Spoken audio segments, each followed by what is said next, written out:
Բաստուրմաչուներ ջան, այսօր մենք պատրաստում ենք հնդկահավի և հավի կրծքամսով բաստուրմա։ Մենք առաջինը վերցնում ենք մեր հնդկահավի կրծքամիսը, կողքի յուղերը հնարավորինս մենք սենց մաքրում ենք։ Շատ լավ է, մեր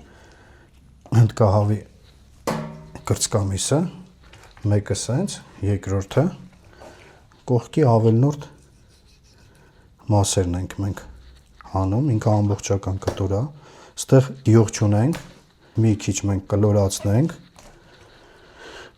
շատ լավ է մեր հնդկահավը, հիմա մենք վերցնում ենք մեր հավի կրծքամիսը, նույն բանը այստեղ ենք անում, կողքի այս յուղերը ավելնորդ մաքրում ենք, շատ լավ է։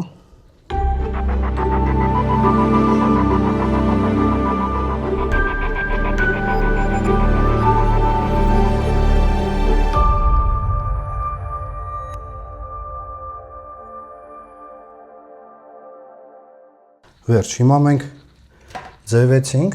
ունենք 5 կտոր հավի կրծքամիս, կտորները շատ լավն են, այսենց, 2 կտոր հնդկահավի կրծքամիս, կկատարենք հիմա աղադրումը։